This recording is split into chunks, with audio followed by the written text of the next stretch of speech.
corrections agencies. At this time, the Sheriff of Gibbet County, Mr. Pezzetti, representing the local agencies, has a few remarks he would like to. True. Look at this. How'd you like to be a drunk coming in and be booked by this bunch here? A lot of beef, a lot of beef. I again like to congratulate the class, and especially my two men here. I'm very proud of that serve with me. Mr. Soderman and I have worked together since about 1970, which is a very long time in the corrections game.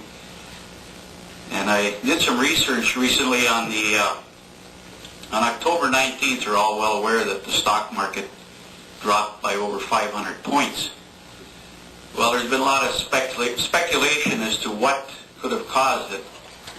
I did some investigation and found out that that day, Albert Soderman reported his wallet being lost somewhere in Gibbet County. With that amount of cash gone from the center market, there was no doubt what was going to happen. Dave Barbacobi right there, he's got a story that I haven't quite got the whole picture yet about his nose. If you look real close, there's a section that has been changed since our last meeting. I don't know if this happened locally. It must have been in the Aikido class, right? Looking back at my experiences as sheriff and as a deputy and as undersheriff, I relate back to 1970 when the Gibbet County Sheriff's Department consisted of 6 men. That included the sheriff, an undersheriff, and 4 deputies. That meant that the average night desk shift in Gibbet County comprised of 16 hours on duty. A portion of that was done in a folding cot in the back room of the jail, believe it or not. That's when corrections did not have the tight restraints we have now. Inmate care was a lot less than what it is now, and I believe we had a different breed of inmates. I think anybody in this group who works with inmates today finds that the younger set is a much more difficult crew to work with than we had 15 or 20 years ago. And I'm happy to say that the State of Michigan Department of Corrections has come forward and put in place standards that we have to live by. It's a benefit to us as professionals. It's certainly a benefit to the inmates and inmate care.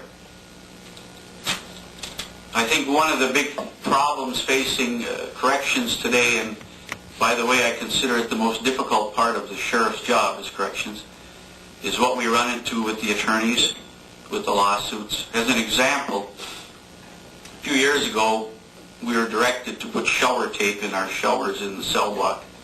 Never had any big problem prior to that day. The day after we put the tape down, I think 6 guys fell down in the back. They were like bowling pins. Two lawsuits resulted, and these are the kind of things that we're faced with today. Not only that, the jails are no longer a dumping ground for the mentally ill, as an example. We finally have legislation on the books now that it is illegal to house mentally ill people, although we still get some in a protective custody situation. One more story about Mr. Soderman.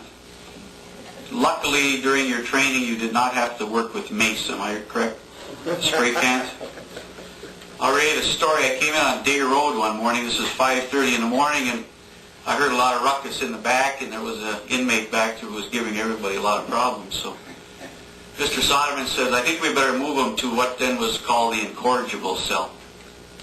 I said, okay, not half awake yet, of course.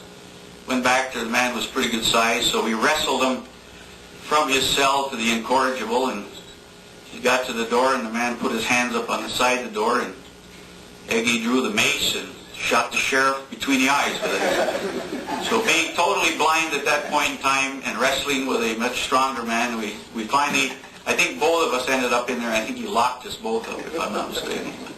I thank you for the invitation today. I'm very proud of all of you, and I look forward to working with you. Thank you.